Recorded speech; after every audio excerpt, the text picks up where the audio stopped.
먼저 젠더 가족 분야의 두 개 주제 중에서 첫 번째인 성재생산 건강권 존중부터 시작하도록 하겠습니다. 포럼 위원장님이신 나영 성적 권리와 재생산 정의를 위한 센터 셰어 대표님 발표 부탁드립니다. 안녕하세요. 방금 소개받은 저는 성적 권리와 재생산 정의를 위한 센터 셰어의 대표를 맡고 있습니다. 그리고 모두를 위한 낙태죄 폐지 공동행동의 공동집행위원장을 맡고 있기도 합니다. 먼저 굉장히 중요하고 의미 있는 자리를 마련해 주셔서 감사드리고요. 저는 성재생산권 존중 분과에서 여러 위원님들이 함께 모아주신 의견들을 함께 모아서 발표하도록 하겠습니다. 성재생산권 존중 분과에서는 이름 그대로 성재생산 권리에 대해서 중요한 내용을 함께 의견으로 모아냈습니다. 2019년 낙태죄 헌법 불합치 결정 이후로 임신 중단을 뿐만 아니라 성재생산 건강 및 권리에 대한 사회적 관심이 굉장히 높아지고 있습니다. 그 이유는 지금까지 낙태죄와 모자보건법이라는 이중의 장치를 통해서 지금까지 권리의 내용보다는 국가의 인구정책에 맞춘 정책과 법이 유지되어 왔고, 낙태죄 폐지의 의미는 단순히 처벌을 중단하는 것뿐만이 아니라 그동안 인구정책의 목적에 국가의 목적에 맞춰왔던 그리고 그 안에서 배제되어 왔던 여러 권리들을 실질적으로 보장하는 다음 걸음으로 나아가야 한다는 것을 의미합니다. 헌법재판소의 결정문에서도 가장 중요한 부분은 언제까지 인정할 것이냐 같은 부분이 아니라 그동안의 낙태죄가 침해해온 것이 헌법에 보장되는 권리이고, 이 권리를 침해해왔던 가장 중요한 이유는 그동안 국가가 인구정책의 목적에 맞춰서 그러한 권리들을 침해해왔기 때문에 새롭게 개정돼야 되는 법의 방향, 앞으로 국가가 추진해야 하는 방향은 그런 권리들이 침해되지 않도록 새롭게 법을 제정해야 한다는 점에 가장 중요한 의미가 있다고 하겠습니다. 그런 의미에서 성재생권에 대한 내용은 성과 재생산, 건강과 권리라는 명칭으로 얘기되고 있는데요. 이것은 새로운 개념이 아니라 이미 1994년부터 국제사회에서 논의되어 왔던 내용입니다. 그리고 한국 정부 역시도 유엔의 주요 기구들로부터 이 성재생산, 건강과 권리에 관한 내용을 지켜나가도록 권고를 계속해서 받고 있습니다. 성재생산 건강과 권리는 단순히 어떤 법적으로 권리를 명시하는 것에서 그치지 않습니다.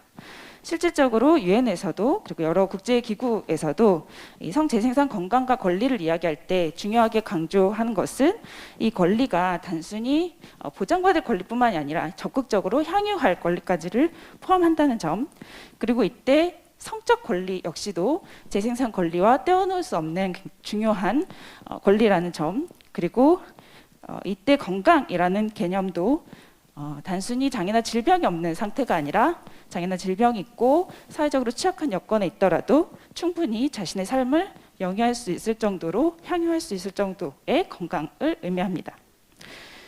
또한 이때 재생산권 역시 단순히 임신, 출산 같은 생식에 관한 문제뿐만이 아니라 각 사람이 자신의 삶을 온전히 보장받을 수 있고 그 삶의 전 과정에서의 여러 내용들을 존중받고 영위할 수 있는 내용까지 포함하고 있고요.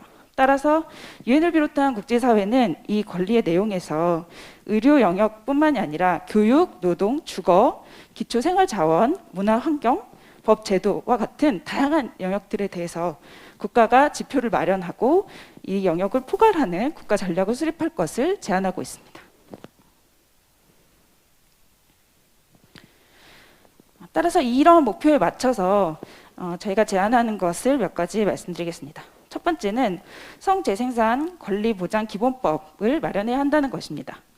현재 작년 낙태죄 폐지 에 따른 헌법재판소 결정에 따른 법 개정 과정에서 모자보건법의 개정이 논의되기는 했지만 지금 필요한 것은 개별법의 개정뿐만이 아니라 이런 성재생산 건강과 권리의 내용을 확인하고 이것을 여러 법과 정책에 반영할 수 있는 기준을 마련하는 것입니다.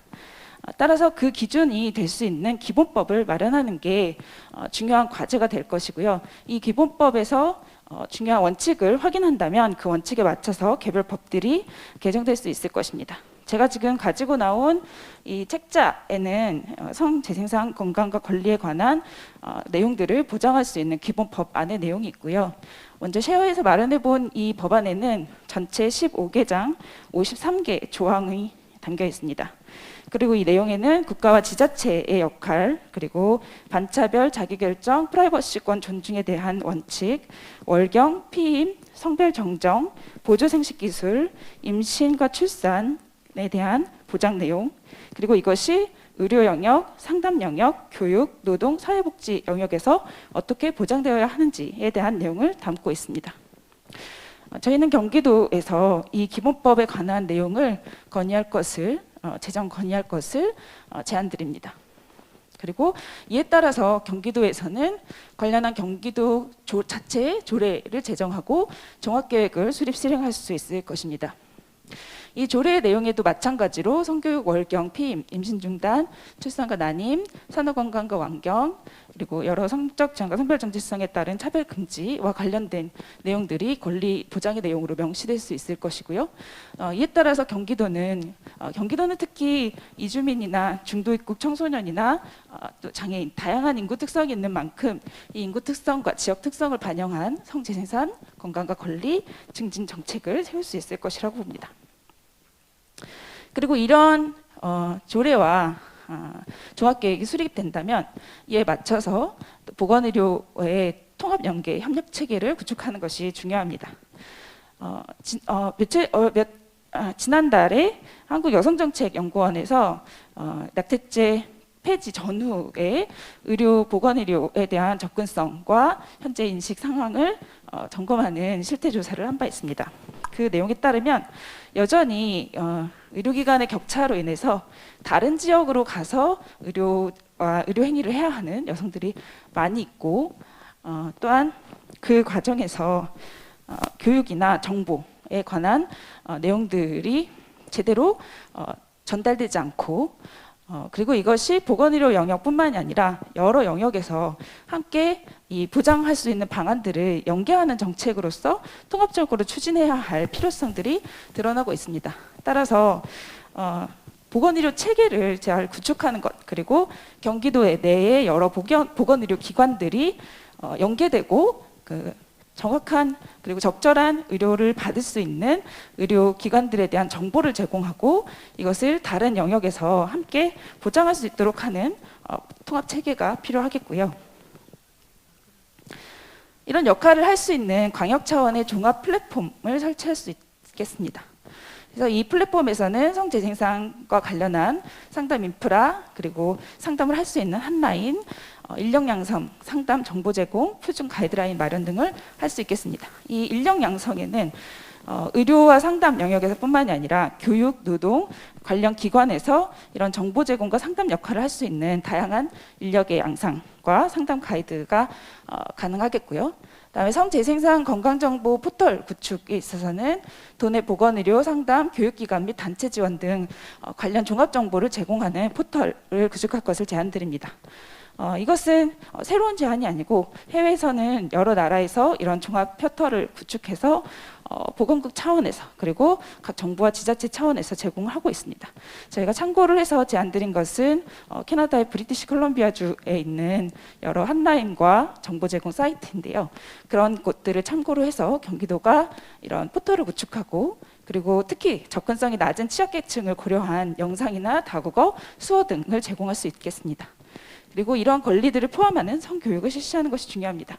이것은 청소년뿐만이 아니라 전 연령, 전 지역민들을 대상으로 하는 성교육이 되어야 하겠고요. 이때 포괄적 성교육이라고 한다는 것은 단순히 성과 관련된 지식과 정보뿐만이 아니라 관계, 그리고 상호 존중, 그리고 실질적이고 편견 없는 정보의 제공, 미디어 리터러시나 비평, 몸에 대한 이해, 그리고 차별에 대한 내용들, 이런 내용들을 함께 담는 성교육이 되겠습니다.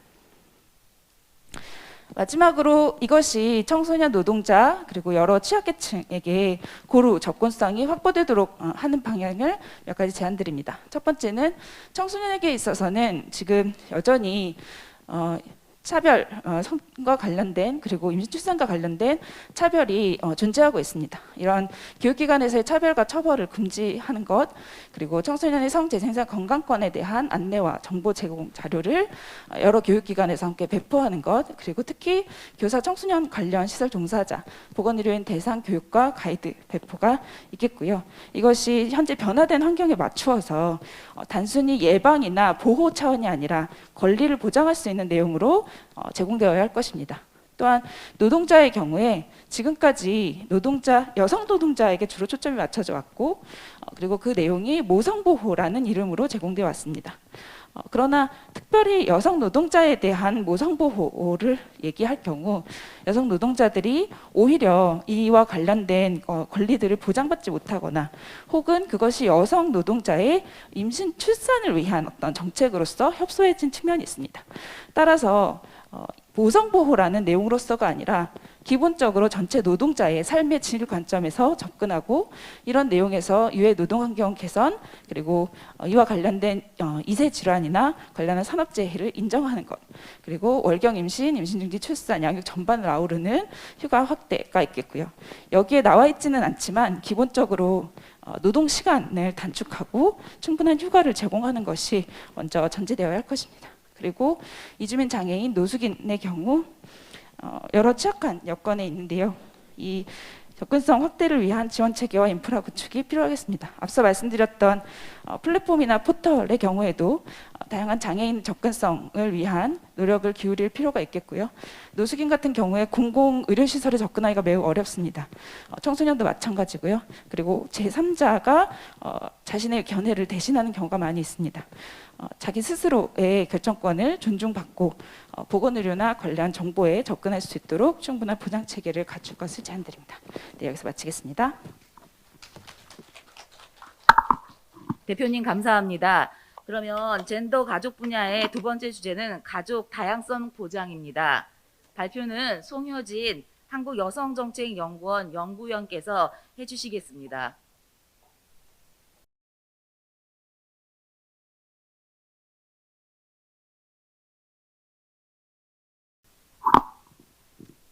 네, 안녕하십니까. 한국여성정책연구원의 송효진 연구위원입니다. 저희 가족다양성 보장분과 포럼에서 이제 논의된 내용을 바탕으로 이제 제안 말씀을 전해드리도록 하겠습니다. 이렇게 이 자리에서 이렇게 제안 말씀 드릴 수 있는 기회 주셔서 영광입니다. 네. 가족 다양성 보장 영역은 저희가 이제 포럼에서 지금 최근에 이제 증대되고 있는 이제 가족 변화 현상 예, 어떻게 이제 우리가 정책적으로 대응할 것인가에 대한 논의를 중심으로 이제 제안을 했습니다. 네, 혼인 및 혈연으로 정의되는 전통적 가족 구성에서 벗어난 비혼, 1인 가구, 동거, 미혼 부모, 공동체 가족 등 다양한 가족 유형이 증가하고 있음에도 불구하고 초혼 핵가족을 중심으로 한 전통적 가족 이외의 가족은 가족으로 포함되지 않는 정책 사각지대에 놓여 있는 것이 현실입니다. 현재 가족 정책은 민법 및 건강가정기본법이 규정한 혈연 및 법적 혼인을 통한 가족을 주 대상으로 하고 있어 이에 해당하지 않는 가족을 형성하고 있는 구성원들은 정책 대상에서 제외되어 주거, 의료, 교육 등에서 사회적 지원을 제대로 받지 못하거나 불편한 시선을 받는 문제에 직면하고 있습니다. 반면 이런 이제 현실이 있는데 국민들의 인식 정도는 나날이 가족 다양성 수용도가 이제 높아지고 있는 것들이 조사 결과에서 나오고 있습니다. 2020년대 조사 결과에 의하면 국민 69.7%가 혼인, 혈연 관계가 아니어도 생계와 주거를 공유하면 가족이라는 데 동의한다고 이제 결과가 나왔고요. 이제 그렇게 이제 그 국민들의 인식 수준과 또 가족들이 변화하고 있음에도 불구하고 이에 대한 사회적 논의라든지 법적 정책 체계가 아직은 좀 이제 이렇게 미비한 상황입니다. 그래서 이런 특히 이제 법적 근거가 마련될 필요가 있고 이에 따라서 이제 정책적 체계가 구축되어야 할 필요가 있다고 하겠습니다.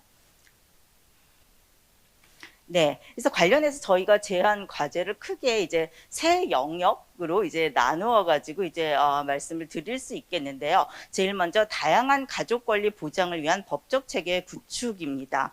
네. 이 먼저 가족 구성권 존중을 위한 법률 개정 건의를 이제 드릴 수 있겠는데요. 이게 가족 다양성 논의는 굉장히 2005년부터 이제 국가인권위원회에서 건강가정기본법 개정 권고가 있어 왔고요. 그 다음에 2021년 4월에 발표된 제4차 건강가정기본계획에 특정 가족 유형에 대한 정책적 차별과 편견을 유발할 수 있는 민법상 가족의 범위 규정 개정 필요성이 이제 검토되어야 된다라는 이제 과제가 포함되어 있고, 또 현재 국회에서는 건강가정기본법 개정안이 발의되어 논의가 진행되고 있습니다. 아까 말씀드린 대로 지금 이런 현재 민법과 건가법상에는 혈연, 그다음에 법률론, 입양 중심으로 한 가족 정의가 이제 개념이 이제 규정이 되어 있기 때문에 여기서 이제 소외되는 가족들은 정책적 사각지대에 놓여 있는 것이 현실입니다. 그래서 이들에 대한 어떤 가족 다양성을 존중하기 위한 다양한 정책들을 펼치려면 이런 법적인 어떤 근거에 대한 입법적 노력이 필요한 상황이라고 하겠습니다. 네. 그래서 먼저 이제 이런 입법적인 추진을 위해서 이제 저희 포럼에서 이제 제안을 드리는 것은 먼저 이렇게 민법 개정이라든지 가족 관련 입법 건의를 위해서 가족 다양성 위원회를 구성을 해서 좀 깊은 논의를 진행하고 이제 입법 추진을 하는 것이, 입법 제언을 하는 것이 어떻겠는가라는 이제 그런 제안을 하나 드릴 수 있겠고요. 그다음에 국회 토론회 및 공청회 추진이 이제 이루어져야 되겠다. 그래서 의견도 수렴하고 그런 논의의 장을 좀 이제 만들어야 되겠다라는 제안을 드릴 수 있겠습니다.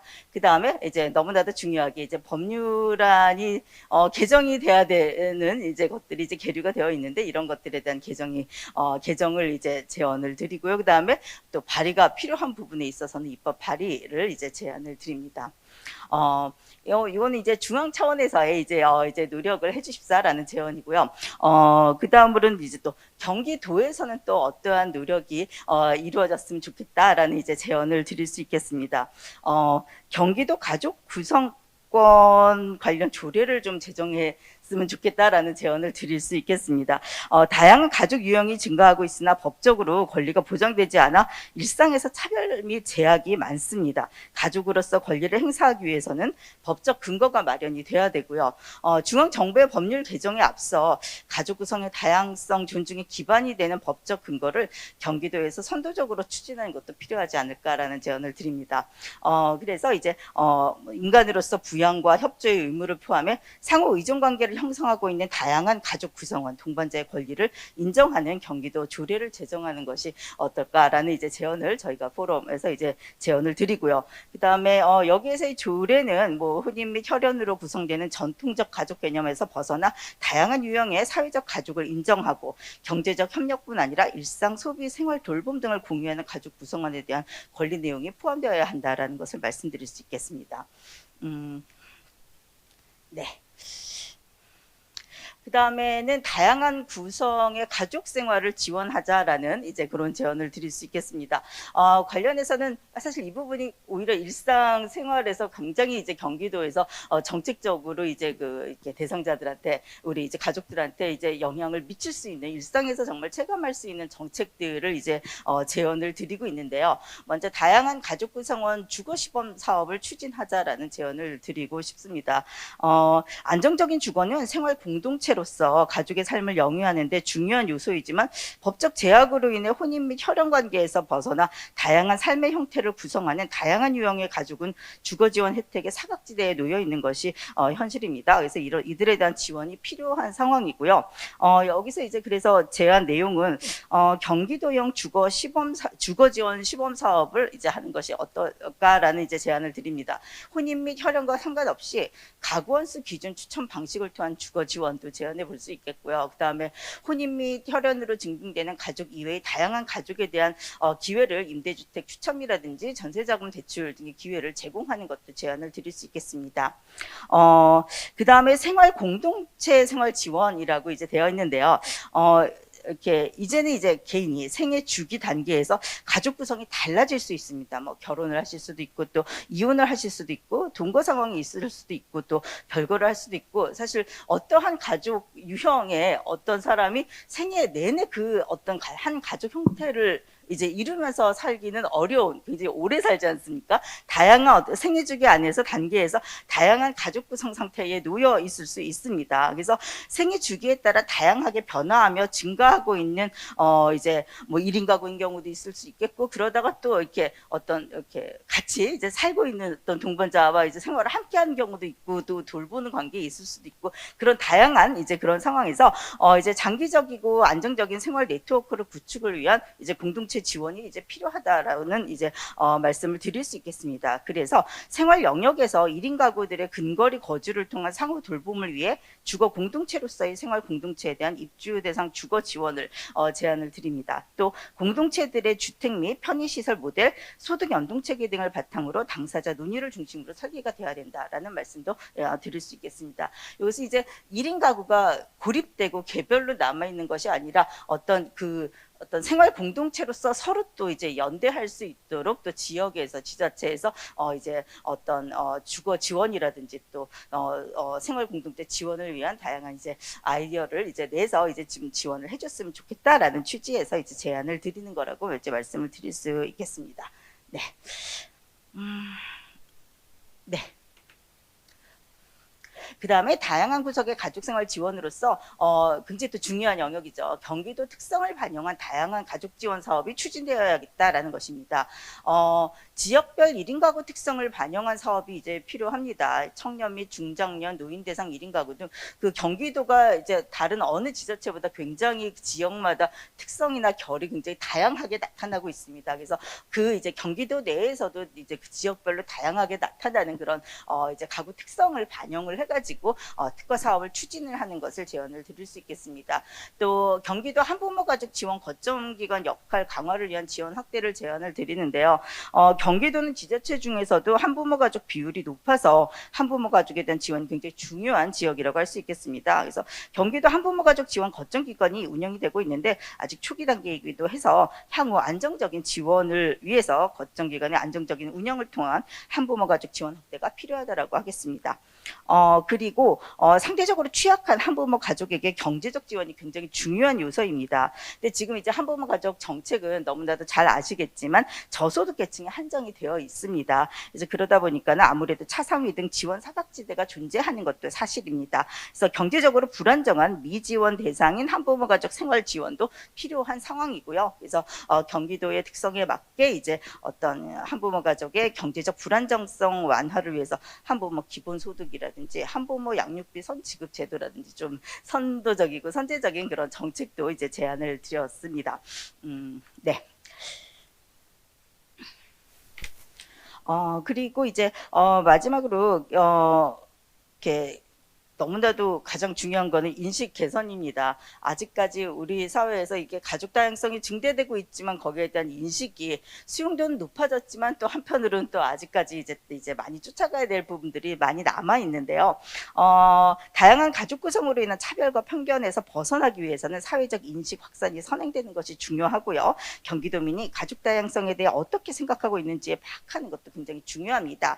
그래서 이제 먼저 제안드릴 수 있는 거는 이제 경기도 가족 실태 및 가족 인식 조사를 실시하자라는 것입니다. 물론 가족 실태 조사가 이제 거의 전국 단위로 수행되고 있지만 우리 도내 경기도 내 가족 다양성과 관련된 실태 조사가 이제 진행이 되고 있지는 않지요. 그래서 뭔가 정책을 위해서 기초 자료를 활용하기 위해서 먼저 그 우리 경기도 내의 상황을 파악을 해야 되죠. 그래서 도내 가족 다양성 인식 개선을 위해서 가족 실태 및 인식 조사를 실시할 것을 이제 제안을 드립니다.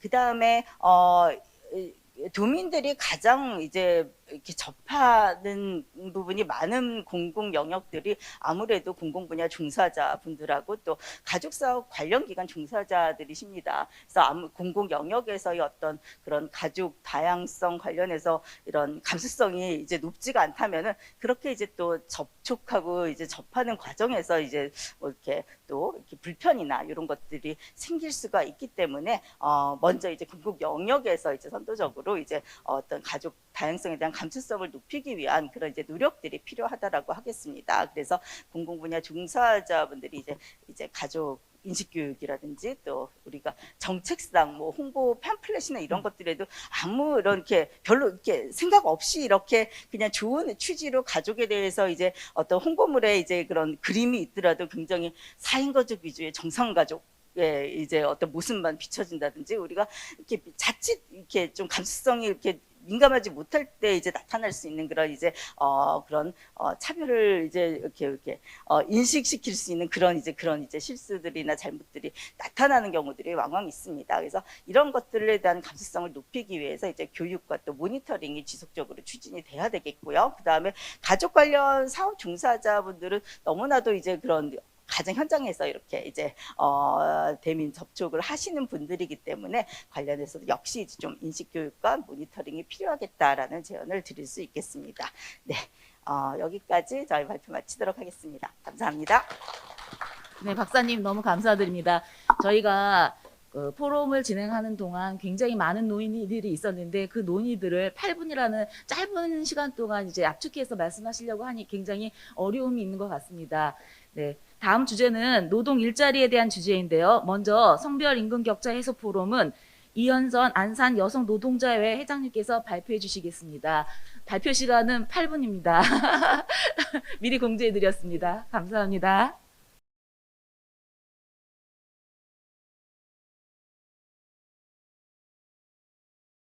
네, 안녕하세요. 저는 안산 여성 노동자에서 활동하고 있는 이현선입니다. 반갑습니다.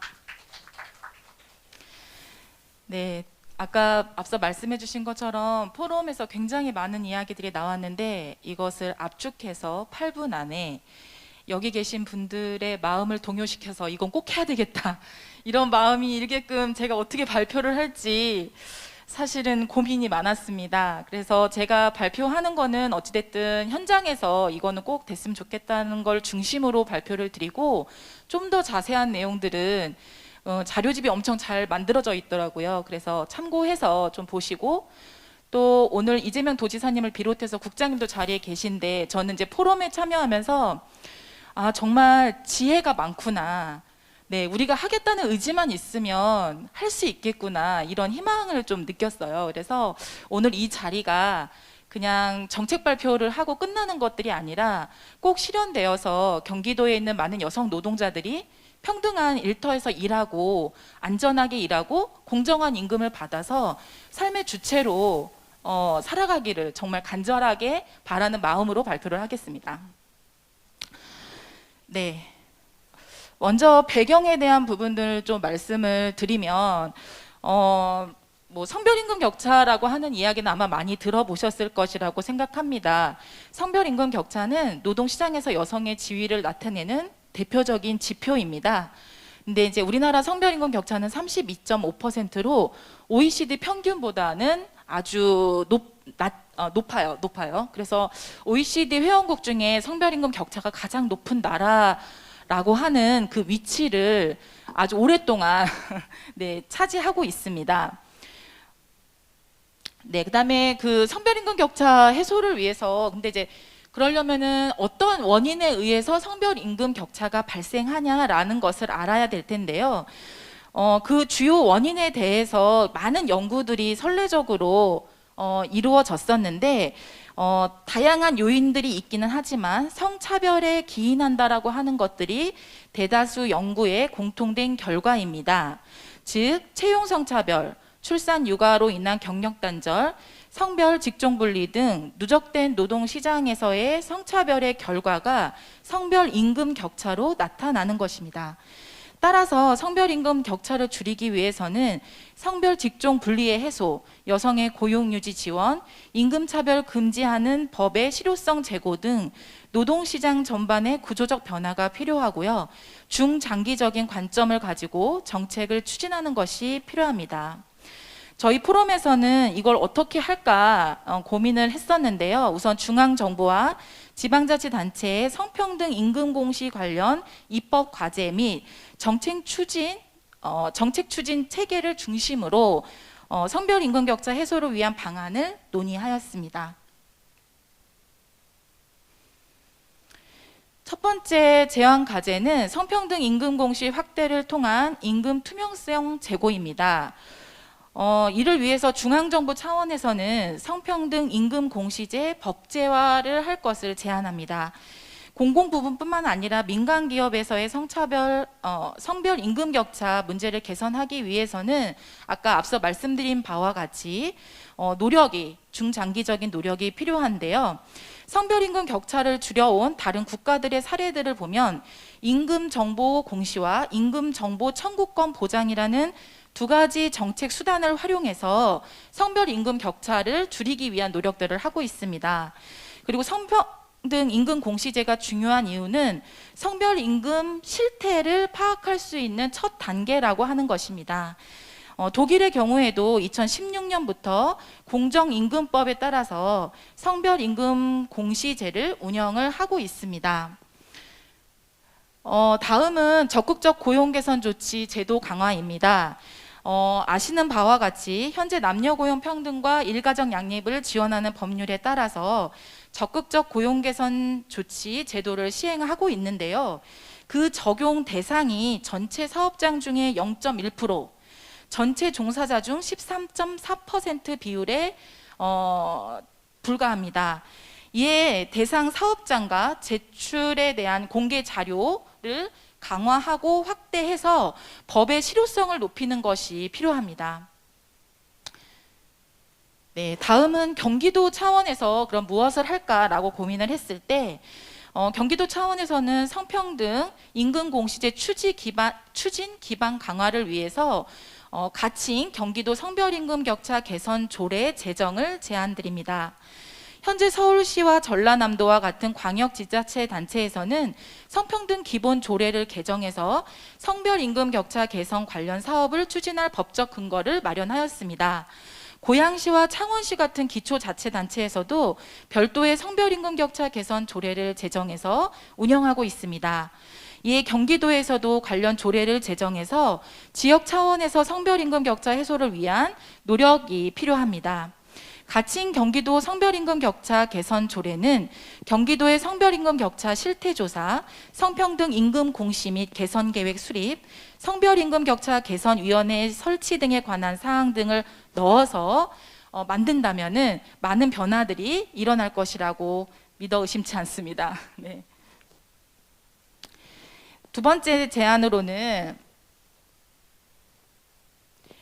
노동시장에서의 성차별 구제 추진 체계를 확대하자는 것입니다.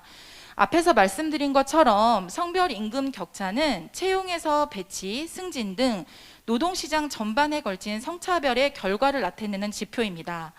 따라서 성별 임금 격차를 줄이기 위해서는 고용 전 단계에서의 성차별을 시정하기 위한 노력이 필요합니다.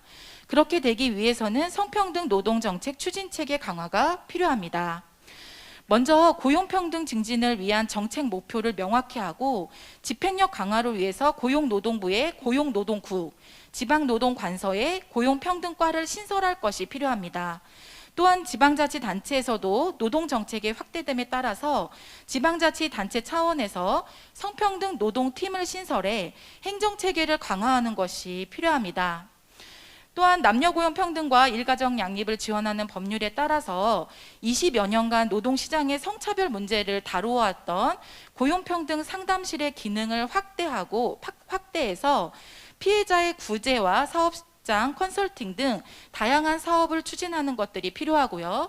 행정과 민간단체의 네트워크를 강화해서 성차별 구제의 실효성을 강화하는 것이 필요합니다. 네, 이제 마지막이에요. 마지막으로는 고용상 성차별 구제 절차의 실효성을 높이기 위해서 먼저 남녀 고용 평등 전담 근로감독관을 확충하는 것이 필요합니다. 그리고 2021년 법이 개정되어서 노동시장에서의 성차별을 노동위원회에서 판결하고 조정하는 기능이 할 수 있게 되었습니다. 근데 가장 중요한 것은 노동위원회의 위원들의 성인지적 감수성이 아닐까 싶습니다. 따라서 전문성 강화를 위한 교육과 그다음에 지침, 판단할 수 있는 매뉴얼 등을 개발하고 제공하는 것들이 필요하고요. 마지막으로는 제가 이 포럼을 준비하면서 사실 공공기관과 그다음에 이제 어느 정도 규모에서 일하시는 여성 노동자분들을 위한 정책이 아니라 경기도 모든 여성 노동자를 위한 정책을 어떻게 마련할 수 있을까? 50인 미만 영세 사업장에서 일하는 여성들이 굉장히 많은데 그분들의 성별 임금 격차는 누가 해소해 주나, 이제 이런 것들에 대한 고민이 있었는데요. 경기도 내에서 할 수 있는 것들은 어쨌든 피해 구제와 관련된 상담 인프라를 좀 더 확대하고 확충해서 자기 노동자분들이 차별이라고 인지했을 때 그것들이 잘 준비되어서 구제받을 수 있게끔 하는 인프라 구축이 필요하다고 보여집니다. 그래서 현재 경기도 내에는 고용평등 상담실이 3곳이 있고 경기도에서 운영하는 경기도 노동자 복지센터가 3곳이 있습니다. 네, 31개 시군을 모두 포괄하기에는 어려움이 있어서 이 부분을 좀 더 확대하고 강화해서 경기도의 모든 여성 노동자들이 자신의 차별을 구제받기 위한 지원 인프라를 이용할 수 있었으면 좋겠습니다. 네, 이상입니다. 네, 회장님 감사합니다. 다음으로는 노동 일자리 분야 두 번째 주자는 일하는 청년 여성 성평등 환경 구축입니다. 연세대 사회학과 김영미 교수님께서 발표해 주시겠습니다.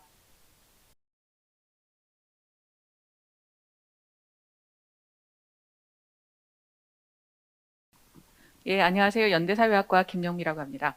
반갑습니다.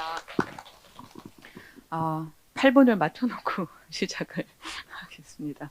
예, 저는 일하는 청년 여성 성평등 환경 구축 포럼에서 있었던 논의들을 모아서 그 결과를 오늘 결과와 제안을 드리고자 이 자리에 섰습니다. 먼저 이슈 의제를 선정하게 된 배경을 말씀드리겠습니다. 앞서 논의에서 OECD 최악의 남녀 임금 격차 32%라고 발표를 들으셨지요. 그 숫자를 보면서 많은 분들은 그것은 과거에 있었던 차별의 효과이지 최근 세대는 다를 것이다라는 생각을 하십니다. 그런데 2019년 경력 단절 이전의 여성은 차별받지 않는가라고 하는 한국사회학에 발표됐던 논문, 캔사스 사회학과의 김청환 교수의 논문에 따르면 4년제 대졸 20대 청년층에서도 남녀 임금 격차가 19.8% 나는 것으로 밝혀졌습니다. 이러한 임금 격차는 상위권 대학 출신들 사이에서는 더 컸습니다. 그래서 대졸이라고 하더라도 상위권 대학의 여성들이 오히려 더 많은 임금 불이익을 받고 있는 것으로 나타났었습니다. 그리고 저희가 경력단절 여성 경제활동 실태조사에 따르면 여성들이 고용단절을 경험하게 되는, 경력단절을 경험하는 시기가 우리의 생각보다도 훨씬 더 일찍 시작됐습니다. 28.4세, 평균 28.4세에 시작이 되었고요. 이렇게 고용 단절 후에 재취업을 하는 경우에는 평균 7.8년이 걸렸고요. 그리고 대부분은 고용 형태와 임금이 낮은 수준의 일자리로 하향 이동하는 경향을 보였습니다. 이것들이 지금 20년, 30년째 이어지고 있는 한국이 남녀 임금 격차가 OECD 최악의 상태를 계속 20년째 유지하고 있는 레시피입니다. 이 레시피를 어떻게 깰 것인가? 결국은 청년 여성들이 경력을 장기적으로 유지할 수 있도록 만드는 환경을 구축하는 것이 굉장히 중요한 일이 되었습니다. 이것이 더더군다나 중요한 이유는 무엇이냐면 오늘날의 청년 여성들은 이미 생애의 기획이 일 중심, 노동 중심으로 바뀌었습니다. 이 여성들은 일이 디폴트인 상태입니다. 일이 먼저지 가족이라든지 다른 것들이 그것들의 우선순위를 압도하고 있습니다. 일이라는 것이. 이렇게 노동중심 생애과정으로 이미 생애기획이 변경된 여성들이 실제로 직장에서 들어가게 됐을 때 부딪히게 되는 성별 고정관념, 여자는 일해야 돼, 여성들은 여전히 미래의 엄마야, 결혼을 하면 그만둘 것이고 생산성이 떨어질 것이야 라고 하는 성별 고정관념에 부딪히면서 이 여성들이 어떤 선택을 하게 되느냐? 이 정도 모성 페널티, 모성에 대한 페널티가 이 정도로 높다면 나는 출산하지 않겠다라는 그런 결정을 하고 있는 상황입니다. 다시 말해서 지금 청년 여성들, 이미 생애 기획이 노동 중심 생애 기획으로 변한 청년 여성들의 성평등한 그런 그 노동 환경을 구축하지 않는다면 지금 있는 우리가 초유의 평시에 어느 나라도 도달해 본 적이 없는 그 초유의 초저출산을 탈출할 길이 없다라는 것입니다. 그래서 그런 의미에서 다시 한번 우리나라의 그러니까 어떤 그 성평등의 목표는 그 자체로 정의로운 것이고 추구해야 될 것이지만 우리 사회가 봉착해 있는 지금 중대한 인구의 문제, 경제 문제를 해결하는 그런 굉장히 가장 중요한 그런 클루이기도 하다는 점을 다시 한번 말씀드립니다. 그런 의미에서 일하는 청년 여성들의 그 환경을 지원하는 것이 굉장히 중요한데, 그러나 청년 여성 노동자는 사실 지금 있는 정책 그 환경에서 보자면 청년 정책, 여성 정책, 노동 정책의 틀에서 다시 주변화되고 있는 경향을 보이고 있습니다. 그래서 사실 이 모든 세 가지 카테고리가 겹친 이 집단, 청년, 여성, 노동자들은 실질적인 정책 대상이 되지 못하고 있는 현실입니다.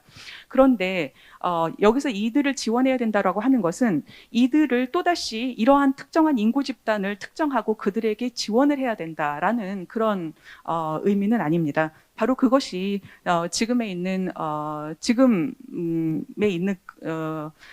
사회의 근본적인 문제는 해결하지 못한 채 그야말로 젠더 전쟁이라고 하는 이런 상태를 만들고 있는 것이죠. 바꿔야 될 것은 청년 여성이 아니라 바꿔야 될 것은 그들을 둘러싸고 있는 환경입니다. 어떻게 성평등한 환경을 만들 것인가에 초점이 맞춰져야 되고 생각을 합니다. 저희 포럼에서는 이 점을 명확하게 했고요. 일하는 청년 여성을 지원하는 정책이 아니라 그 여성들이 일하고 있는 구조적인 환경을 어떻게 바꿀 것인가에 집중해야 된다라는 것들을 첫 번째 원칙으로 설정을 했고, 두 번째 원칙은 그렇다면은 경기도를 다 바꾸자는 거냐? 그것보다는 정책의 임팩트를 높이기 위해서 우리가 선택과 집중을 해서 좋은 사례를 만들고 그것을 전파시키는 것도 중요하겠다. 이런 두 번째 원칙을 가지고 얘기를 진행을 했습니다. 그래서 저희가 선택과 집중의 장으로 찾아낸 것은 스타트업, 창업 생태계입니다. 이 창업 생태계에서 지금 현재 일하고 있는 여성 당사자들, 그 안에서 네트워킹 사업을 하고 있는 중간 조직의 일꾼들, 이런 분들과 같이 저희가 같이 의제를 발굴을 해가지고 몇 가지 저희가 제안점을 가지고 왔습니다. 첫 번째 제안은 청년 여성 노동자의 목소리를 일단 듣자입니다. 지금 이 집단, 아까도 말씀드렸지만 이 집단의 여성들이 어떤 생각을 하고 어떤 욕구를 가지고 있고 무엇을 필요로 하는지에 관한 기초 자료가 너무나 부족한 상황입니다. 최근에 공정성 논의가 있지만 이것은 선발의 형식적 공정성의 논의로 굉장히 축소되어 있어서 이 안에서 또 청년 여성들의 삶의 문제들은 다 휘발되어 있는 상태입니다. 그래서 이 일하고 있는 청년 여성들이 실제 삶의 경험, 일의 경험들을 모으는, 그 자료들을 모으는, 목소리를 모으는 작업들이 필요하겠다. 이미 소란이라고 하는 청년 여성 노동기록 프로젝트 같은 이런 작업들을 하고 있는 단위들이 이미 있습니다. 이런 조직들이 있습니다. 이런 조직들과 같이 협업을 하면서 청년 여성들의 목소리를 기록하고 모으고 그들이 스스로 자율 프로젝트를 제안하면 지원하는 그런 열린 사업들을 운영할 필요가 있겠다라는 것을 제안드립니다. 두 번째는 청년 여성이 주도하는 네트워킹 공공사업을 지원하자는 것입니다. 네트워킹이라는 것은 모든 청년 여성들을 사실은 대부분의 여성들을 인터뷰를 하면 공통적으로 나오게 되는 정책 욕구입니다. 저희는 네트워크가 없어요. 네트워킹이 좀 필요해요. 다른 사람을 좀 만나서 얘기를 들었으면 좋겠어요. 네트워킹에 관한 얘기를 대단히 많이 합니다.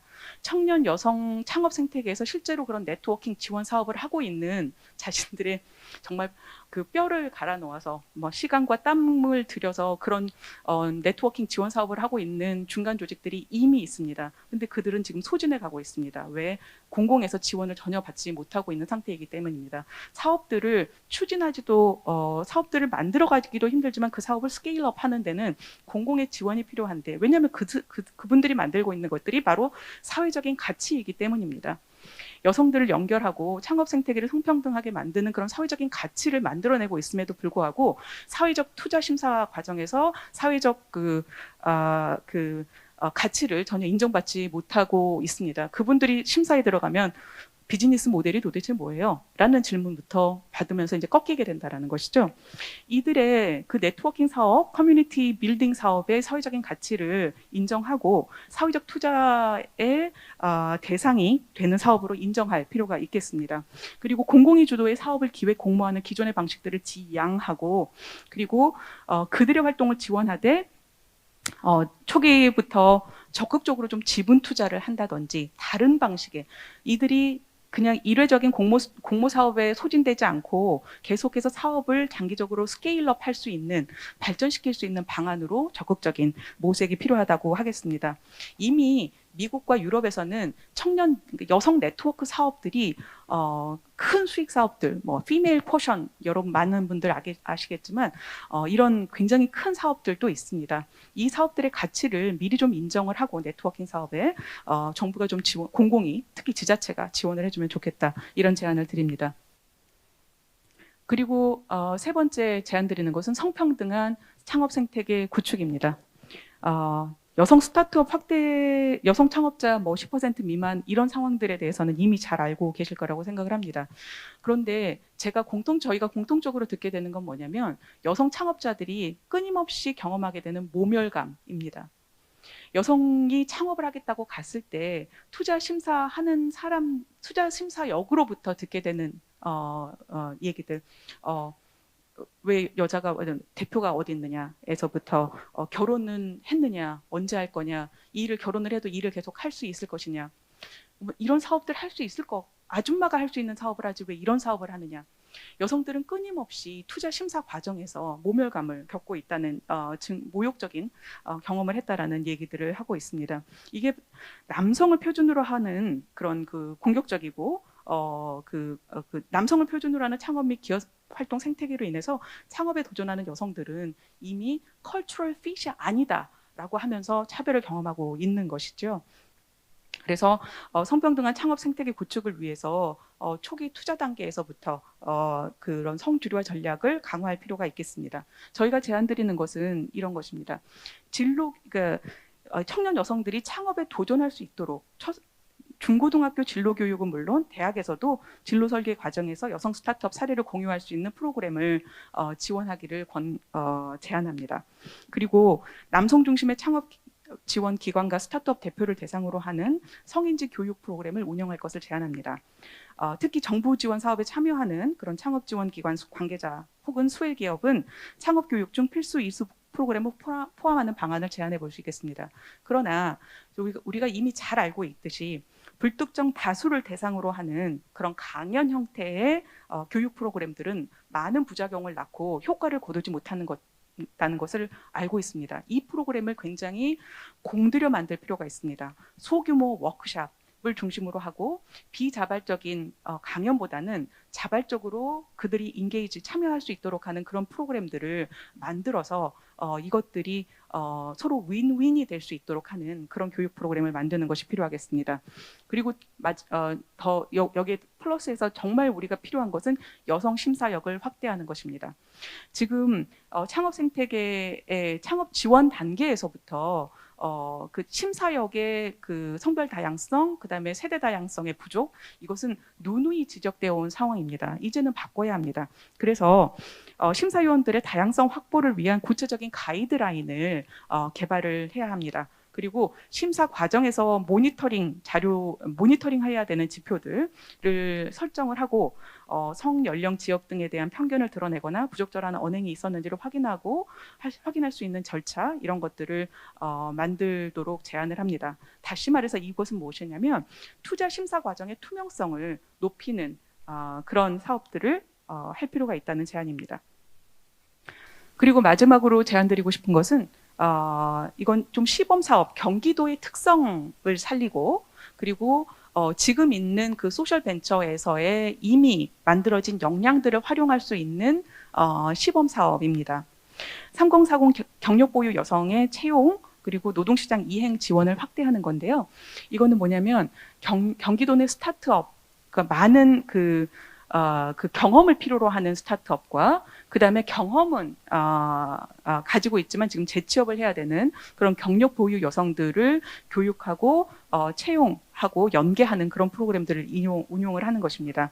이것은 이미 뭐 구글의 캠퍼스 포 맘이라든지 아니면은 위커넥트라든지 아니면 루트 임팩트라든지 이미 소셜 벤처와 글로벌 기업들에서 그 채용 연계 프로그램들을 하고 있는 상황입니다. 다시 말해서 역량이 있다라는 것이죠. 이런 연계들을 진행할 수 있는. 그래서 시범 사업으로 경기도 내 스타트업과 이런 그 경력 보유 여성 취업 매칭 프로그램들 이런 것들을 같이 진행을 해볼 수 있지 않을까 이런 것들을 좀 제안을 드립니다. 저희가 그 조직사회 제가 사회학자다 보니까 조직사회학에서 가장 중요한 키워드 중에 하나는 관성입니다. 조직은 바뀌지 않습니다. 잘 바뀌지 않습니다. 관성 때문에 그렇습니다.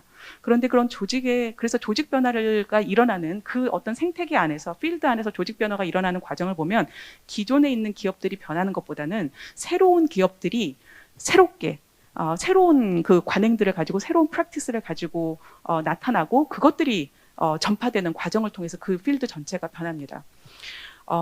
우리가 그 청년 여성들의 창업을 지원하고 창업 생태계를 성평등하게 만들고 지금 새롭게 시작하는 기업들의 성평등한 그런 프로그램들을 적극적으로 지원을 할 때 여기서 좋은 프로그램들과 사례들이 나오고 이것이 필드 전체로 확산이 되면서 기존에 있었던 가장 바꾸기 힘들었던 기업들, 중견기업, 중소기업들조차도 우리가 서서히 바꿔나갈 수 있지 않을까 그런 기대를 하면서 제안을 드립니다. 감사합니다. 교수님 감사합니다. 다음 세 번째 주제는 아동 돌봄 분야입니다. 먼저 공적 아동 돌봄 체계 강화를 주제로 장수정 단국대 사회복지학과 교수님께서 발표해 주시겠습니다.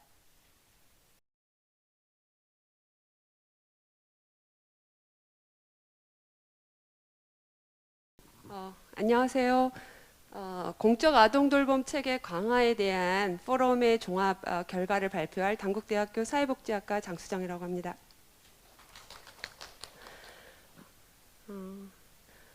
저희 포럼의 총괄은 남승현 그 경기도 여성가족재단 연구위원이 맡아서 해주셨고 제가 위원장을 맡아서 진행을 했습니다. 굉장히 많은 논의들이 있었는데 8분 안에 최대한 저희가 했던 논의들을 전해드리도록 하겠습니다. 일단은 이제 공적 아동 돌봄 체계라고 하는 거는 굉장히 포괄적인 주제입니다. 그런데 저희 포럼 섹션에서 요구받은 거는 이제 초등 돌봄에 관한 이제 부분이고 의제를 선정하게 된 배경을 간략하게 말씀드리면 그동안은 이제 대부분의 정책이 영유아 대상의 보육 정책에 초점이 맞추어져 있었습니다. 초등돌봄 정책에 관련해서는 최근에 굉장히 활성화 추세이긴 하지만 여전히 수요 대비 공급이 굉장히 부족하다. 그래서 여기 계신 분들도 아시다시피 초등돌봄 관련된 인프라는 굉장히 많습니다. 다양한 부처에서 초등학교 교육부의 초등돌봄 교실에서부터 지역아동센터라든가 다함께 돌봄센터, 공동체 돌봄 굉장히 많은 것들이 있는데 저희가 이제 포럼을 논의하면서 크게 이제 두 가지 줄기를 이렇게 전제에 중요한 방점을 두었습니다.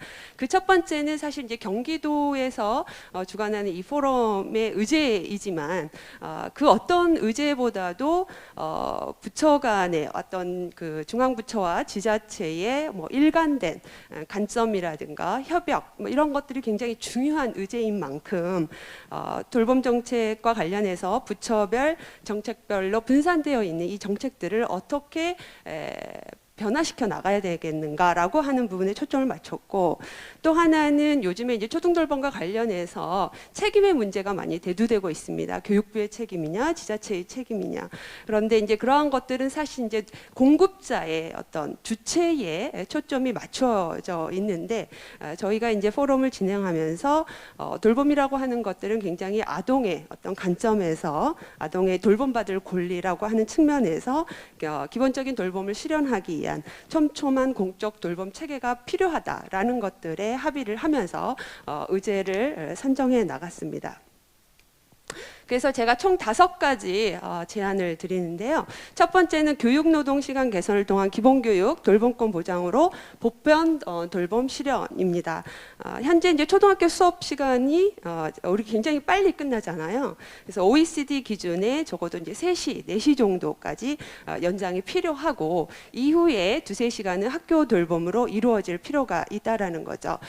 예를 들면 영유아 돌봄 같은 경우는 이제 뭐 6시, 뭐 우리가 이제 보육 돌봄이 7시 반 법정으로 이렇게 되어 있지 않습니까? 근데 초등학교 1학년만 가더라도 12시, 1시 이렇게 오는 시스템인데, 사실 이러한 부분들은 전체적으로 이제 교육이라든가 우리가 이제 보육이라고 하는 굉장히 이분법적 사고를 많이 하고 있는데, 이러한 통합적 사고를 통해서 전체적인 학교 교육의 어떤 그 내용적인 변화들과 함께 논의가 돼야 될 부분일 것으로 생각이 들고요. 또 하나는 이제 우리가 어떤 돌봄의 사회화라든가 돌봄의 시간을 늘려나가는 것이 사실 능사는 아니다. 앞에 여러 다른 세션에서도 이야기가 나왔던, 언급되었던 노동시간 단축과 관련된 부분에 있어서도 사실 이제 아동 관점에서 우리가 이제 그 일상성이 유지될 수 있도록, 그래서 다양한 주체들이 함께 돌볼 수 있는 환경, 그 이제 학교라는 어떤 주체와 공간, 가족이라는 주체와 공간, 그다음에 지역사회라고 하는 공간과 지역 시공간을 통해서 모두가 함께 이러한 돌봄에 참여할 수 있는 환경을 만들어간다라는 이제 중요한 그런 점에서 초등학교 저학년 자녀를 둔 부모 대상 유급 돌봄 휴직이라든가 단축 근무 제도가 현재 장시간 노동 환경에서는 또 필요한 부분이다. 이제 이런 게 이제 첫 번째 논의이고요. 그다음에 두 번째로는 돌봄 정책의 일원화와 이제 통합 정보 시스템 구축이 이제 필요하다라는 부분입니다. 앞에서 잠깐 이야기했던 것처럼 개별 부처별 정책별로 굉장히 달리 규정된 서비스 대상, 이제 이러한 부분들이 현재 존재하고 있습니다. 그래서 예를 들면 지역아동센터는 취약계층 아동을 대상으로 한다라든가, 아니면 모의 기준, 모의 취업 기준이 선발의 대상의 기준이 된다라든가, 아니면 거기에는 시간의 또 조건들이 서비스 제공에 되어 있고, 그래서 이런 개별 부처별 정책별로 달리 규정된 서비스의 대상 기준 폐지로 돌봄의 어떤 사각지도가 해소될 필요가 있다. 그리고 또 하나는 중앙돌봄 협의체 조직 구성으로 돌봄 인력의 권한이라든가 자격 기준, 업무, 처우 등 뭐 이런 것들이 일원화될 필요가 있다. 최근 많은 이제 학계에서 돌봄 가치라든가 패러다임 변화에 대한 논의들이 이어지고 있는데, 이러한 이제 돌봄의 전체적인 패러다임의 변화와 더불어서 인력에 관한 권한이라든가 자격 기준들이 일원화될 필요가 있다라는 이야기를 했습니다. 또 하나는 통합 정보 돌봄 정보 시스템인데요. 우리나라가 이제 IT 강국이라고는 하지만 굉장히 이 아동 돌봄과 관련해서는 통합적인 정보가 이루어지고 있지 않다. 예를 들면 학교에 아이를 1명 보냈는데 아이는 학교에서 굉장히 분절적으로 존재한다라는 거죠. 그래서 이제 뭐 부모가 아이의 어떤 여러 가지 상황들을 전달하고자 할 때 학교 교사, 방과 후 교사, 돌봄 교사한테 다 일일이 연락을 해야 되는, 우리보다 이제 좀 더 인터넷이 좀 떨어져라고 하는 다른 나라들이라든가 미국 같은 경우도 초등돌봄 안에서는 온라인 시스템이 다 되어 있습니다. 그래서 아이가 오늘 무슨 일이 있어서 출결에 문제가 있다거나 지각을 한다라고 했을 때는 그 입력을 한다거나, 아니면 뭐 동행자, 학교 동행자가 바뀌었다라든가 했을 때 그 아이가 학교에서 관련된 여러 주체들에게 동시에 연락이 돼서 그 상황들을 알 수 있게끔 되는, 이러한 부분들이 사실 어떻게 보면 굉장히 어려운 부분들이 아닌데 이루어지지 않고 있는 부분입니다. 그래서 그러한 이제 돌봄 정보 시스템의 구축이 이제 필요하다라는 부분이고요. 그다음에 이제 세 번째로는 기존 돌봄 정책의 확대 및 개선입니다. 사실 요즘에 뭐 학교 돌봄터다 해가지고 또 하나의 어떤 초등 돌봄이라든가 이런 것들이 계속 논의가 되고 있습니다. 그러면 뭐 기존에 있었던 돌봄에 플러스 알파가 계속 되는 거죠. 근데 이제 저희 포럼에서 논의됐던 거는 기존 돌봄 정책에서 메워지지 않았던 갭들을 지자체가 할 수 있는 부분들을 하고 중앙정부와 지자체의 협력하에 기본적인 돌봄 시스템을 구축하는 뭐 이런 것들이 핵심적이었기 때문에 특히 이제 초등돌봄과 관련해서 현재 대부분 이제 5시까지 이제 운영을 하고 있는데 부모 수요에 맞춰서 돌봄의 공백들을 메워나가는 게 필요하다. 사실 이제 돌봄이라고 하는 거는 아동의 생애주기라든가 아동의 하루 일과라든가 연중의 어떤 그 과정 생애주기의 어떤 가정으로 봤을 때 굉장히 연속성상에서 존재를 해야 된다라는 거죠. 그런데 이제 아침 뭐 돌봄 공백이라든가 저녁이라든가 방학 돌봄이 뭐 부재하다라든가 그래서 하루에 여러 차례, 1년에 여러 번 이렇게 돌봄 공백이 발생을 하게 된다라는 거죠. 그러한 것들을 이제 우리가 어떻게 할 것인가에 대한 방법이 필요하고 그런 차원에서 이런 공백들을 메워나가는 게 필요하다 지자체에서. 그다음에 지역아동센터와 이용아동 기준의 이제 어떤 보편화, 아까 앞에서 잠깐 말했던 것처럼 어떤 초등돌봄 관련된 어떤 시설이라든가 이런 거에 따라서 대상과 기준이 굉장히 분산되어 있다. 그래서 저소득 취약계층이 이용한다는 어떤 낙인감이 지역아동센터에는 있고 그래서 이제 이러한 것들을 개선하기 위해서 통합적으로 보편적으로 누구나 이용할 수 있는 그런 것들로 이뤄내 가는 게 필요하고 그렇지만 그래도 절실히 필요한 이러한 서비스에 들이 취약계층의 접근 가능성을 높이기 위해서 이제 확대하더라도 보편적으로 확대하더라도 취약계층의 접근성이 제한되지 않도록 하는 것들이 동시에 고려되어야 된다라는 논의들이 있었습니다.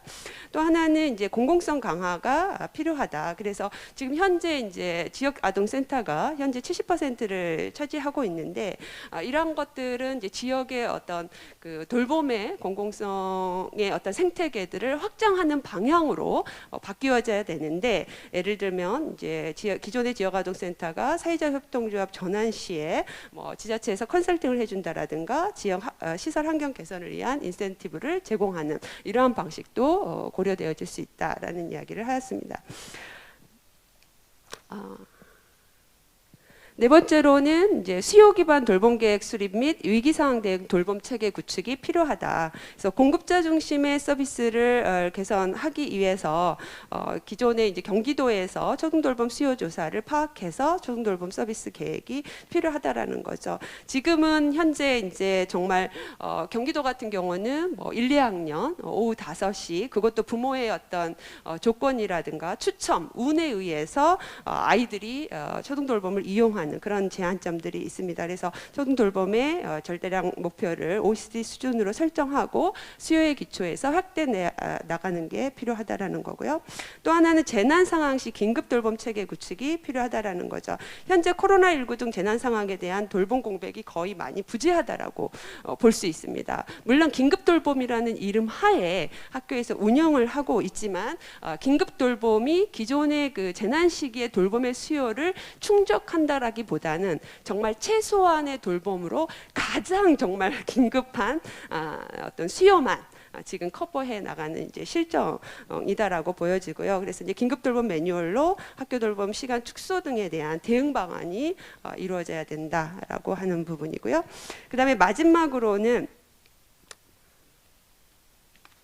학교 지자체 연계 교육 돌봄 협력 모델, 즉 경기도형 기본 초등돌봄 시범 사업이 좀 필요하다. 그래서 이거는 앞에서 제가 잠깐 언급했던 것처럼 현재 이제 5시까지 초등학교에서 초등돌봄 교실을 책임지고 있고, 그렇지만 우리나라 그 노동 시간 정규직 근로 시간에 기초해 봤을 때 사실 가장 공백이 많은 시간대 중에 하나가 5시부터 7시 요 사이라는 연구 결과 결과가 있습니다. 네, 이러한 부분들이 아직까지 공백으로 많이 남아 있죠.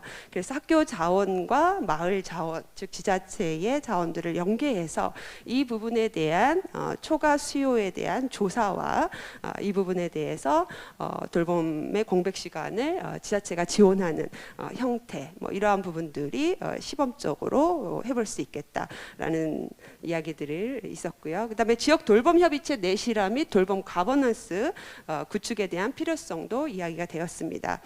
실질적인 돌봄 관련자들의 협의 구조, 사실 그동안의 돌봄에 관한 정책이라든가 의제라든가 목소리들은 돌봄과 관련되지 않은 당사자들이 목소리를 내고 의사결정을 하는 경우가 많았습니다. 그런데 실질적인 우리가 이제 돌봄민주주의라고 하는 이제 그런 것들을 요즘에 많이 논의를 하고 있는데 이런 다양한 그 실질적인 돌봄 이해 관계자들이 모여서 목소리를 내고 의제를 선정하고 의사결정을 해나가기 위해서는 지역 내의 돌봄 협의체의 이해 관계자들의 어떤 그 구성원들을 구축하고 운영의 내실화를 위해서 논의를 해나가는 가버넌스 구축이 상당히 중요하다라는 이야기를 했습니다. 그리고 마지막으로 방학 중 아까 이야기했던 하루 중 여러 번, 1년에 여러 차례 이런 공백이 발생을 하는데 기본 통합교육이라든가 돌봄 활성화 확대를 위해서 사실 이제 방학 동안에 특히 이제 경기도 같은 경우는 대부분 또 오후 9시부터 뭐 12시, 뭐 2시 뭐 이 정도에 이제 끝납니다. 방학 돌봄이. 그런데 이제 지역 내의 대학 등의 컨소시엄이라든가 지자체 지원을 통해서 방학에 이제 종일로 여러 가지 놀이라든가 교육이라든가 돌봄을 통합적으로 해서 아이들이 즐겁게 보낼 수 있는, 그래서 단순히 이제 돌봄을 시간을 채우는 게 아니라 의미 있는 시간을 의미 있는 사람들과 보낼 수 있도록 지자체가 그 공백을 채워나가는 역할들이 필요하겠다, 이런 논의들이 진행이 되었습니다. 네, 이상 마치도록 하겠습니다. 네, 교수님 감사합니다. 오늘 포럼의 마지막 발표 주제는 위기 아동 청소년의 안전망 강화입니다. 최순종 경기대학교 청소년학과 교수님께서 발표해 주시겠습니다.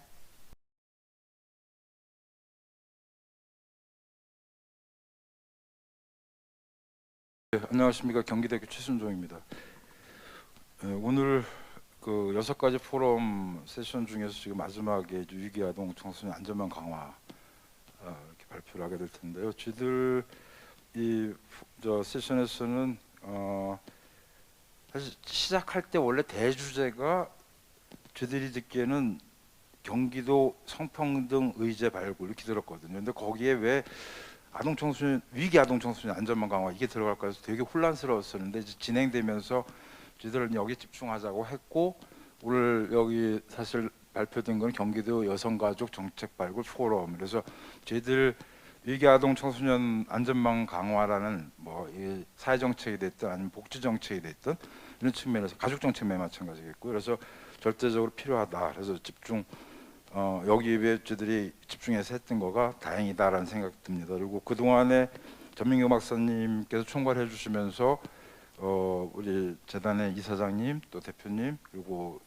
경기도의 여성정책과뿐만 아니라 청소년과에서도 같이 참여해가지고 또 더구나 그 바쁘신 민간위원 7분이 같이 참여해서 의제 발굴했다라는 말씀드리겠습니다. 마지막이 되다 보니까 늘 마지막 이제 오늘 거의 끝나가는 시간인데 아무래도 좀 지루하시기도 하고 집중도도 떨어질 텐데 그런 측면에서 저도 간단하게 핵심적인 것만 중심으로 해서 말씀드리겠습니다. 예, 의제 선정 배경인데요. 의제 선정 배경에 있어서 두 가지 측면에서 말씀드릴 수 있겠습니다. 사실 아동 청소년 뭐 정책 일반도 그렇습니다만 특히나 위기 아동 청소년 관리에 있어서 주로는 초기에 집중돼 있다. 초기 위기 관리에 집중돼 있다. 그 얘기는 아동 쪽에 더 청소년 정책보다는 집중돼 있다라는 거 하나고, 그러다 보니까 아동 위기 아동 내지는 아동 정책에 있어서는 좀 체계성이라든지 어떤 실천 가능성이 높은 데 반해서 청소년, 물론 청소년 정책이 좀 늦게 출발하기도 했고요. 청소년 정책에 있어서는 좀 체계성이 부족하다. 거기 법적 체계도 부족하다. 이런 측면에서 저희들이 의제 발굴의 첫 번째 부분은 이거 어떤 제안 배경의 첫 번째 부분은 위기 아동 청소년 관리에 있어서 어떤 연속성 있는 균형성 있는 또 연계성 있는 이런 식의 체계적인 관리가 필요하다는 부분에 하나 집중했고요. 두 번째는 이거는 이제 중앙정부 차원에서 주로 해당되는 정책이 되겠고, 두 번째 경기도가 특별히 좀 했으면 하는 바람에서 경기도에 맞췄다고 그럴까요? 경기도 차원에서 할 수 있는 것들이 지금 시설 보호 아동 내지는 청소년들, 시설 보호에 있는 위기 아동 청소년들을 어떻게 시설 내에 있을 때와 시설 후 퇴소 이후에 어떻게 보호할 것인가, 어떤 지원 정책을 어떤 컨셉에서 할 것인가라는 부분에서 의제 선정 배경의 핵심적인 하나는 중앙정부 차원에서 하나는 경기도 차원에서 크게 나눠서 봤다라고 말씀드릴 수 있겠습니다.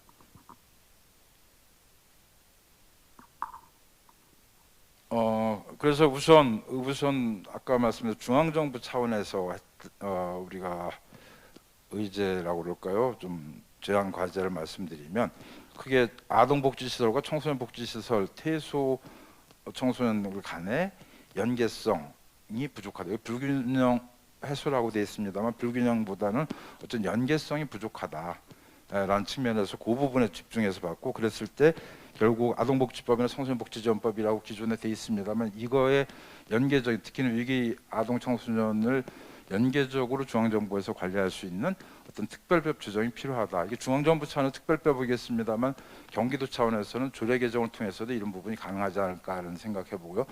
뭐 늘 나오는 얘기겠습니다만 아동 같은 경우에는 보건복지부에서, 그리고 청소년은 여성가족부에서 있다 보니까 아무래도 이게 뭐 부처 간의 협력이 부족하다. 그래서 이 부분에 대한 어떤 부처 간의 협력 방안, 이 부분에 대해서 고민할 필요가 있겠다라는 거, 그 부분에 대한 제안이고요. 두 번째는 뭐 당연한 얘기일 수도 있겠습니다만 아직까지도 체계적으로 이루어지지 않는, 특히는 청소년 관련돼서 뭐 위기 아동 청소년 종합 실태 조사라든지 이런 부분이 이루어지고 있습니다만 일부 또 제가 기억에 13년도부터인가 하다가 또 단절되고 뭐 이런 식으로 이루어지고 있는데, 어쨌든 어떤 당사자 대상, 위기 청소년 대상의 실태 조사가 좀 더 체계적으로 이루어질 필요가 있겠다라는 거하고 동시에 거기에 필요한 인식 개선 방안에 대한 마련이 필요하다라는 부분 말씀드릴 수 있겠습니다. 그리고 다음으로 앞에 거가 중앙부처 차원에서 얘기를 하면 여기서 말씀드리고 싶은 경기도 차원에서 당장 추진할 수 있는, 어쩌면은 뭐 당장이라기보다도 굉장히 효과적으로 아니면 실효적으로 나타날 수 있는 구체적인 정책이라고 볼 수 있겠는데요. 큰 틀에서 우선은 죄송합니다. 이 부분에 해당되겠습니다. 네, 큰 틀에서는 정책적으로 아동복지시설 보호 종류 아동, 이것이 이들이 청소년 복지시설로 연계될 수 있는 가능성, 또 그 이후에 청소년 같은 경우도 복지시설에서 퇴소했을 때 어떻게 보호를 하고 어떻게 지원해야 되는가, 이런 식의 연결, 다시 말해서 그 연결 간의 자립지원의 불균형을 해소할 수 있는, 그거를 좀 더 그 체계성이니까 효과성을 강화할 수 있는 방안이 뭘까라는 부분에 대한 그 제안인데요. 여기서 뭐 또 얘기 들 수밖에 없습니다만 전문 인력 확보하고 거기에 수반되는 예산의 필요성, 이 부분. 그리고 두 번째 밑에 있는 특히는 청소년 복지시설에서도 아동하고는 달리 그 원가정 분리 시점에서 그걸 좀 통제해서, 다시 말해서 아동복지시설에서 아동보호 대상의 자립전 프로그램과 유사한 식의, 또 거기에 제가 그 개념을 지금 잠깐 잊어버렸는데 그 친권이라고 할까요? 이런 부분을 청소년 복지시설에도 좀 부여할 수 있는 방안, 이런 건 아마 경기도 자체에서 조례를 통해서도 충분히 가능하지 않을까라는 차원에서 논의가 됐었습니다. 마지막으로는 자료집 77쪽에 있는데 76쪽 77쪽에 들어 있는데, 그렇게 됐을 때 어떤 부분이 청소년 복지시설에 입소해 있을 당시 또 퇴소했을 때 어떻게 지원할 것인가라는 거를 6개 분과에서 아니면 6개 영역에서 좀 자세하게 다뤘는데요. 특히는 주거에 대한 주거권 보장, 아마도 경기도에서 이 부분에 대해서 굉장히 경기도 의회에서 강력하게 추진했던 걸로 알고 있고요. 그래서 주거권 보장에 있어서 특히 퇴소 전에 주거지를 확정하고 또 거기에 대해서 계속해서 사후 관리가 될 수 있도록 하는 거.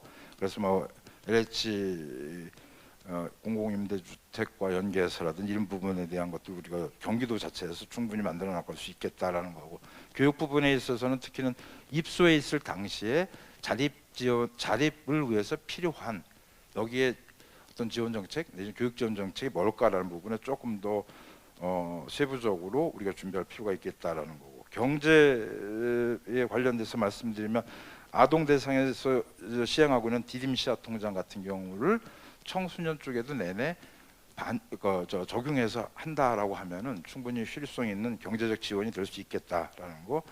그 사후 관리 늘 입소해 있을 때는 참 관리도 가능하고 굉장히 많은 교육이나 기타 등등의 지원을 하는데, 퇴소하고 난 다음에 그다음에 모니터링이 안 되는 거.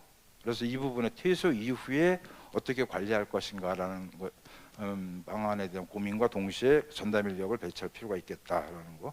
노동 앞부분에서 계속 말씀들 하셨고, 뭐 여성 내지는 청소년 전체가 다 해당되는 얘기라고 생각이 되는데, 어쨌든 이 부분에 있어서도 특히는 이 청소년들이 갖고 있는 특성이라고 그럴까요? 그래서 그 숙려 기간이라고 하는 그 부분을 조금 더 우리가 경기도 차원에서는 좀 더 배려를 해줄 필요, 아니면 고려를 할 필요가 있겠다라는 거 하고, 또 하나 여기는 담아지지 않았습니다만, 그러면 저 장애인 의무 고용처럼 여기 퇴소 청소년들에 대한, 아니면 보호 종료 청소년들에 대한 어떤 고용 할당제, 의무 고용 할당제 같은 것도 경기도 차원에서 한번 시행해 봄직하다라는 거 말씀드릴 수 있겠고, 늘 일반적인 얘기가 될 수도 있고, 아니면 가장 중요한 얘기라고 생각되는 정서행동 심리 부분에 있어서의 지원, 이런 부분이 필요하겠다라고 생각이 듭니다. 사실 경기도가 지금까지 퇴소 청소년 내지는 청소년 정책에 있어서 다른 지자체에 비해서 굉장히 선도적으로 해왔던 것은 사실입니다. 그래서 청년 자립지원관, 청소년 자립지원관 같은 경우도 전국에 5개가 있는데 그 중에 경기도가 2개, 또 성남시에 1개 해서 경기도가 3개를 가지고 있을 만큼, 특히는 경기 북부 남부에서 이제 지자체에서의 모범 사례가 될 만큼 청소년 정책, 특히는 위기 청소년 관리 정책에 있어서 이제 선도적인 것만은 사실인데, 그럼에도 불구하고 오늘 여기서 논의된 그 조금 부족한 내지는 조금 더 보완할 부분을 좀 더 우리가 고민해서 경기도의 모델뿐만 아니라 우리 대한민국의 청소년, 위기 청소년, 보호 대상 청소년들의 정책의 한 모델을 만들어 나갈 수 있는 그런 계기가 되기를 바라면서 발표 마치겠습니다. 고맙습니다. 교수님 감사합니다. 이상으로 6개 주제 발표 내용을 모두 들어봤는데요. 3월부터 5월까지 포럼에 함께 참여하고 발표 맡아주신 분과별 위원장님들께 다시 한번 감사드립니다. 네. 마지막으로 오늘 발표된 내용들이 경기도 여성가족 정책들에 잘 반영될 수 있도록 하는 의미에서 포럼에서 나온 정책 제안 과제 개요를 전달드리는 순서를 마련했습니다. 정책 과제 전달은 포럼 위원을 대표해서 이현선 안산 여성노동자회 회장님께서 이순름 여성가족국장님께 전달드리도록 하겠습니다. 두 분께서는 무대 중앙으로 올라와 주십시오.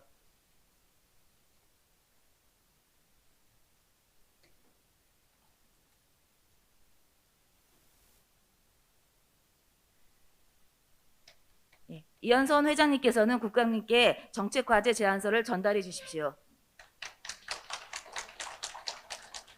네, 잠시 앞을 보시고 사진 촬영이 있겠습니다. 제안서를 앞으로 보이도록 펴주시면 좋을 것 같습니다.